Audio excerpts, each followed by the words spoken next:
सांगायचं तात्पर्य असं म्हणजे की आता जी ही शेती केलेली आहे माझ्या भावाने, ती कशा प्रकारे केली आणि तो काय काय यामध्ये मेहनत करतो ते आपल्याला तो डिटेल सांगेल. माझा मोठा भाऊ तुम्हाला सांगेल. सर्वात अगोदर काय केलं? नांगरणी केली, त्यानंतर नांगरणी केली, नंतर वाई रोटर केलं. रोटर जून जुलैच्या महिन्यात, जुलै महिन्यात समजा आखरी जून महिन्यात आखरी 25-26 तारखेला नांगरली, कधी झाली, रोटर झालं, नंतर पेरणी केली.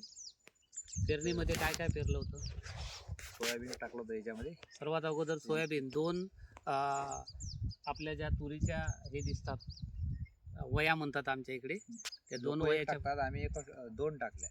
आम्ही तिथे दोन टाकल्या.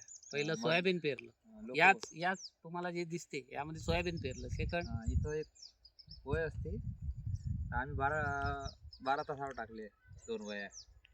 12 तास दोन वया टाकल्या म्हणजे डबल पीक निघालं पाहिजे. डबल पीक निघालं पाहिजे म्हणून सोयाबीन काढलं. याच्यामध्ये पहिले सोयाबीन झालं याच्यात 10-15 क्विंटल. नंतर आता त्याची रोटर केलं, पुन्हा रोटर करून ते थोडं वाळू दिलं. रोटरनं ते तण जे निघते ते वाळू दिलं. वाळल्यानंतर गव्हाची पेरणी केली. याच्यात गव्हाची पेरणी करून काही वाफे बांधले, नंतर पाणी सोडलं. आता या प्रकारचा हा गहू निघाला. आणि दुसऱ्या बाजूला त्या साईडला जर बघितलं तर तुम्हाला हरभरा सुद्धा Incoming voice call from Sado on Sim 1.